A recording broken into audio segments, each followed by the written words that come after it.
తాకట్టులో ఉన్న బంగారాన్ని విడిపించి ఆ రోజు ఆన్లైన్ రేటుకే మేము కొంటాం. Sharma gold company. నమస్కారం, సుమన్ టీవీకి స్వాగతం.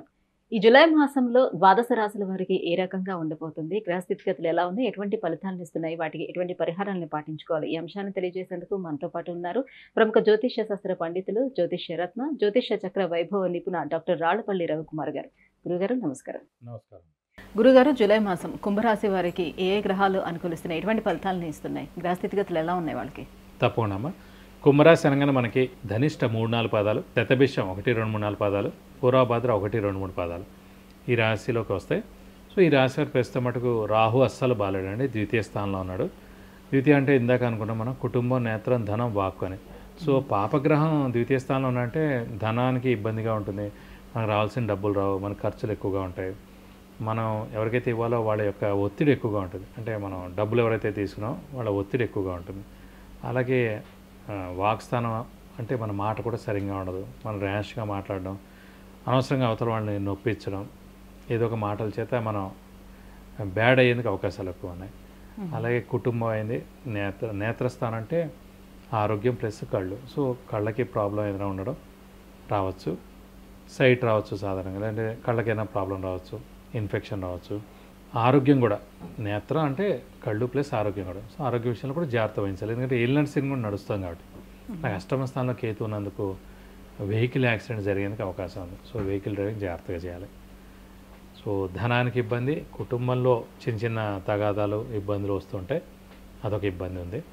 ఇది కాకుండా ఏలినాటి శని ఇంపాక్ట్ తోటి స్థానచలనం ఉంటుంది. ఇల్లు మార్పు కానీ, ఉద్యోగ మార్పు కానీ, ట్రాన్స్ఫర్ అవ్వడం కానీ, లేదా వేరే ఊర్లో ఉద్యోగం వచ్చి అక్కడ జాయిన్ అవ్వడం కానీ జరుగుతుంది. ఇక చతుర్థ స్థానంలో గురువు ఉన్నాడు. చతుర్థ స్థానంలో గురువు ఉన్నా కూడా మిశ్రమ ఫలితాలు ఇస్తాడు, ఎక్కువ బెస్ట్ ఫలితాలు ఇవ్వడం. ఒక విద్యార్థులకు చాలా బాగుంటుంది తప్ప అంత బెస్ట్గా అయితే ఉండదు. కాబట్టి ఆరోగ్యం జాగ్రత్తగా చూసుకోవాలి. యాక్సిడెంట్ ప్రోన్ కనిపిస్తుంది. సో డబ్బు నష్టాలు కనిపిస్తుంది. సో వ్యాపారస్తుల మటుకు అస్సలు ఉన్న వ్యాపారం జాగ్రత్తగా చేసుకుంటే చాలు. కొత్త వ్యాపారం స్టార్ట్ చేయడం కానీ, ఎక్స్పెన్షన్ కానీ వెళ్ళకూడదు. అలాగే ముఖ్యంగా అప్పులు, క్రెడిట్స్ కూడా ఇవ్వకూడదు, ఎందుకంటే అవన్నీ తిరిగి రావు, చాలా ఆలస్యంగా వస్తాయి అన్నమాట. సో చిన్న చిన్న కోర్టు కేసులు కూడా ఉండేందుకు అవకాశాలు. అంటే గురువు చతుర్థ స్థానంలో ఉన్నాడు కాబట్టి గృహయోగం అనేది ఉంటుందా వీళ్ళకి? చతుర్థ స్థానం అనేది విద్యాస్థానం అండి. చతుర్థ స్థానం అనేది గృహస్థానం, అలాగే సౌఖ్య స్థానం, అలాగే తల్లి స్థానం కూడా. ఒక చతుర్థ స్థానం చాలా బాగుందంటే తల్లి చాలా మంచిది, తల్లితో అనుబంధం చాలా బాగుంటుంది, విద్య చాలా బాగా వస్తుంది, అలాగే గృహం చాలా మంచి గృహం వస్తుంది, అలాగే వాహనం కూడా వస్తుంది అన్నమాట. ఇప్పుడు చతుర్థ స్థానంలో మనకి గురువు ఉండడం చేత విద్యార్థులకు సువర్ణ అవకాశం, వాళ్ళు కోరుకున్న సీట్ ఖచ్చితంగా వస్తుంది, మంచి ర్యాంక్ వస్తుంది, మంచి ఎడ్యుకేషన్ వస్తుంది, ఫారెన్ వెళ్ళి కూడా చదువుకోవచ్చు, ఎందుకంటే ఏలినాటి శని నడుస్తుంది కాబట్టి, స్థానచలనం కాబట్టి ఫారెన్లో కూడా వాడికి మంచి ర్యాంక్ తోటి యూనివర్సిటీలో మంచి సీట్ వచ్చేందుకు అవకాశాలు ఉన్నాయి.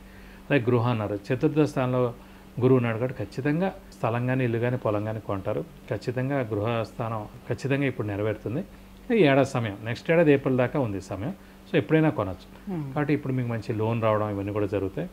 మీరు అనుకున్న ఇల్లు కూడా కొనేందుకు అవకాశం ఇప్పుడు ఉంది. వైవాహిక జీవితం ఎలా ఉంటుంది, వివాహ ప్రయత్నాలు చేస్తే ఎలా ఉంటుంది? వివాహ ప్రయత్నం అంటే ఏలినాటి శని కాబట్టి ఆడపిల్లలకైతే వివాహానికి అవకాశం ఉందని, కానీ మగపిల్లలు అయితే కష్టం, ఎందుకంటే పంచమంలో గురువు రావాలి. అంటే నెక్స్ట్ ఏడాది ఏప్రిల్ వస్తే పంచమ స్థానంలో గురువు వస్తాడు కాబట్టి, గురుబలం ఉంటుంది కాబట్టి అప్పటి నుంచి అయితే వివాహ ప్రయత్నాలు ఎక్కువగా చేసుకోవచ్చు అబ్బాయిలు. అమ్మాయిలకి అయితే మనకు స్థానచలనం ఉంది కాబట్టి ఏలినాటి శని కాబట్టి ఇప్పుడు వీరు గట్టిగా ప్రయత్నిస్తే ఖచ్చితంగా వివాహానికి అవకాశాలు ఉన్నాయి. అయితే ఒకవేళ వాళ్ళు ఏదైనా వ్యాపారం చేపట్టాలనుకుంటే ఇది సరైన సమయమేనా? ఇది సరైన సమయం కాదండి, ఎందుకంటే రాహు బలం లేదు, కేతు బలం లేదు, ఏలినాటి శని నడుస్తుంది, గురుబలం అస్సలు లేదు.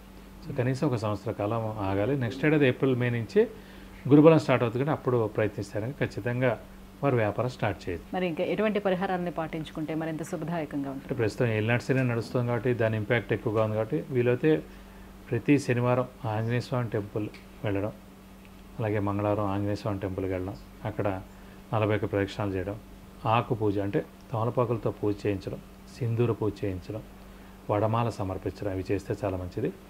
అలాగే శని మెయిన్ శని ఏంటంటే మనకి వెంకటేశ్వర స్వామిని ఆరాధించవచ్చు, లేదంటే కనుక ఈ ఆంజనేయ స్వామిని ఆరాధించవచ్చు, అలాగే శివుని ఆరాధించవచ్చు. సో శివుడి టెంపుల్కి 41 ప్రదక్షిణాలు చేస్తే మంచిది ప్రతి సోమవారం.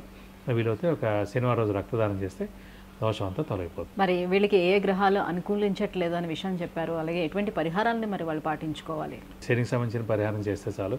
శనివారం ఉపవాసం ఉండడం, హనుమంతుడిని శివుడిని ఎక్కువగా ఆరాధించడం ఇవి చేసుకుంటే సరిపోతుంది. లేదు ఇంకా ఉధృతి ఎక్కువగా ఉందనిపిస్తే వాడు ఖచ్చితంగా శనికి 19,000 సార్లు జపం చేయించి నల్ల నువ్వులు 200 గ్రాములు దానం ఇస్తే కనుక దోషం మొత్తం తొలగిపోతుంది. విద్య, ఉద్యోగం, వ్యాపారం, వివాహం, వాహనం, సంతానం, ఆరోగ్యం, ఐశ్వర్యం వీటన్నిటి గురించి తెలుసుకోవాలంటే కింద స్క్రోల్ అవుతున్నటువంటి నెంబర్లకి వాట్సాప్ మెసేజ్ చేసి గురుగారు అపాయింట్మెంట్ పొందవచ్చు. గురుగారు, కుంభరాశి వారికి ఎలా ఉండబోతుంది, ఎటువంటి పరిహారాలను పాటించుకోవాలనే విషయాన్ని తెలియజేసినందుకు ధన్యవాదాలు. నమస్కారం.